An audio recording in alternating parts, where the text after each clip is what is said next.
Fancy Gadam has disclosed that he has received an amount of 374 Ghana cedis from the Ghana Music Rights Organization, that is GHAMRO, as royalties. And speaking in an interview, Fancy Gadam noted that, however, he does not have any idea about the particular period spanning the payment. And he explained that he received an additional 272 Ghana cedis days after publicizing their previous payment of 102 Ghana cedis as royalties. He says, they sent me 102 Ghana cedis, and after I posted it on my status, then when my boss saw it, he then posted it, and yesterday, that was last Friday, they sent another one that is 272 Ghana cedis. I don't even know the period of this payment. It's been a year since I received money from them. So according to a Total Cheat Headmaker, the organization does not provide any criteria for their fans. So it says, so you will usually be there and then they just send you a token of royalties. And I don't understand, because looking at what I have brought out this year, I have my songs everywhere in Ghana, especially the competition album that I dropped. Looking at the streams out there. Chris, let me pick it from you. Hertie, with this GHAMRO issue, it is a big one. It is a big one. I must first of all say that I admire the honesty of GHAMRO president. What's his name? Rex Umar. I admire his honesty. Why am I saying that? He admits that GHAMRO faces a lot of challenges. And so, in order for you to get a solution for your challenge, you must first of all accept the fact that you have a challenge. GHAMRO is the only accredited body which is responsible for collection of royalties on behalf of musicians and, right owners and all of that here in Ghana. Over the years, we have had artists, musicians, we have had them complain so much about the royalties they are getting from GHAMRO, or the amount of money they are receiving from GHAMRO as royalties. This is not the first time we've had a musician complaining. Stonebwoy complained somewhere 2021 when he complained that the biggest amount or the highest amount of money he had received from GHAMRO was, I think, 2,000 Ghana cedis. I think they met someone. I've forgotten. But that was somewhere in 2021. I remember when he said that the highest amount he had received from GHAMRO was 2,000 Ghana cedis. Now, when GHAMRO got that information, the next amount of money that got to Stonebwoy was a substantial one. The likes of Celestine Donko have received some substantial amount of money from GHAMRO. Shatta Wale has been complaining about GHAMRO and the amount of money he's been receiving from GHAMRO. In 2021, Rex Umar made us understand that, and not only Rex Umar, the president, in fact, Abraham Ajete, who happens to be the CEO of GHAMRO, they made it clear to us that Shatta Wale received an amount of 30,000 Ghana cedis that year as royalty from GHAMRO. And I think in their books, that is the highest amount of money that an artist has received from them. But the following year, Shatta Wale received about 239.8 or so Ghana cedis, and he was complaining, he was all over the place. So, this is not the first time. Other musicians, old ones, veteran musicians have complained about the royalties, the amount of money they are receiving from GHAMRO as royalties. The equitable distribution of royalties from GHAMRO over the years, has not been good enough. It has never been good enough. Over the years, musicians have complained. But the biggest artists, those big artists that we have here in Ghana, they are not complaining about it again. I'm not hearing Stonebwoy complaining again. Shatawale in recent times, I've not heard him complain about, GHAMRO, or putting pressure on GHAMRO, gospel musicians. Kwakese, at a point in time, he was very vocal about, GHAMRO and the amount of money they are giving to musicians. Now we don't hear from him again. And other artists in the system. Whose duty it is to put pressure on GHAMRO to be doing the right things?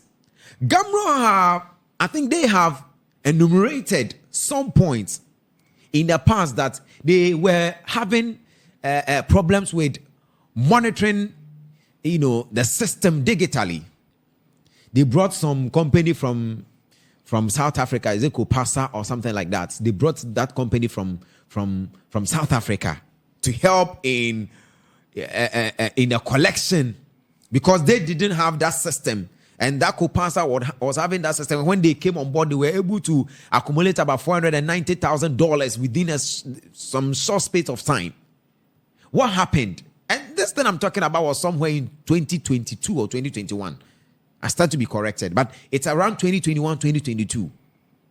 So I was thinking that because we have this thing being put in place from that time, things should be better by now. Musicians shouldn't be complaining of getting less amount of money as at this time because GHAMRO brought in some companies that were good in monitoring the system digitally because they had issues. They didn't have those systems. They didn't have those systems that could even collecting royalties or collecting data from streaming platform was a problem for them. And that was one of the reasons why they brought in the Kopasa from South Africa to do that business for them. What happened? What has happened? Are they not able to do the work again, or they did not have very good negotiation? And the company has left. Those who came in to help with the collection of, and monitoring, collection and monitoring, so we could have equitable distribution of royalties to musicians and whoever is due. What is happening? You see, the right thing should be done. GHAMRO should look into some of these things. And musicians themselves have stopped putting pressure on them. So they are relaxed. And it happens here in Ghana. Government in power, companies, wherever. If you do not put pressure on the people who are leading the affairs, they relax. And they don't even care about you. It happens in all the spaces here, all the places here we have in Ghana, big companies and even government. The only language they understand is demonstration and whatever, right? I forgot, picketing. Demonstration and picketing. These are the things they understand. And it happens everywhere. You need to put pressure on the leaders. Once you stop putting pressure on them, they relax. You are not able to get the best out of them. You understand? So for me, I think that musicians should begin to look at that direction, putting pressure on leaders. So the right things will be done. Because, if a whole year you are receiving this as an amount of money from royalty, people, radio stations playing your music and all of that, it doesn't sound good. It doesn't sound good. Let me come to you. Eti. So somewhere last week, I was then, we received 44 black. Tell us. I can't tell you how much, but I'm not permitted to. But into 2 gallons of fuel. Are you telling me it's less than 200 cedis? Into minto 2 gallons of So fuel. it's less than 200 cedis? Into minto 2 gallons of fuel. I see. And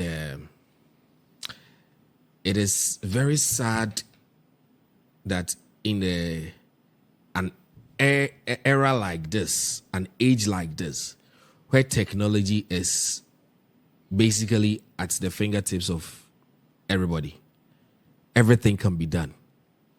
Everything can be done to the point that now virtual reality is even a thing that people they want to spend half their lives, doing stuff that are not even real because technology has made it available for certain things to be done. Now, technology is such that there's technology that can induce certain tastes into your mouth and your brain and stuff. So some people are not even eating because they eat digitally. But we live in a country where something as basic as this, after how many years, after how much investment, after how many meetings and promises and whatever hasn't been done. If Shatta Wale is receiving like 300 and something, then an upcoming artist is on G-Day. I'm not even going to talk too much because some of these things, ya bread. What makes this whole thing fishy is the fact that, as Chris said, the year Shatta received like 30 something. 30,000. 30,000. Yeah, that was somewhere in 2021. Yes. The following year, it didn't go up. It didn't maintain. But then it didn't even reduce. It vanished. So what caused that 30,000 to go there? I think that year we were on one platform like that. And then we're even applauding them. You understand that we hope this would continue. So how and does even with the 30,000, Shatta Wale still complained. That's what I'm saying. He felt that it was still. It was, yes, and definitely it was still on the low. It was because for an artist like Shatta Wale to be yes, it receiving was 30,000 Ghana because cedis. see the online streams and then the digital stores monies that some of these artists are making is crazy. But when it comes to the traditional thing that should be paying me by my own country, authorities that have been given that charge to make sure I get paid for my work. One time someone is getting 30,000, that same time that same person then gets 300 and what 200 and something, 239 or so. So 0.18 Ghana cedis. How can you marry the difference between the two? What was the criteria? What happened? For me, some of these things, we are getting to it. That's why I said we should blame Mark. That's why, for me, I said we should blame him. Because some of these things, these are certain basic things that can be fixed. There's no excuse to say that GHAMRO can't monitor. There is no excuse. I mean, 20 years ago, 10 years ago, yes, I would understand. 15 years ago, okay. 5 years ago, yes. But now, no. Now, no, because the technology is available. So what is the problem? To be a musician in Ghana, trust me, it takes the grace of God. To be a musician in Ghana, trust me, it takes the grace of God. This is where we wrap up on our clickbaits for today. Kindly subscribe to all our socials at Onekingmultimedia, and we will see you same time next week.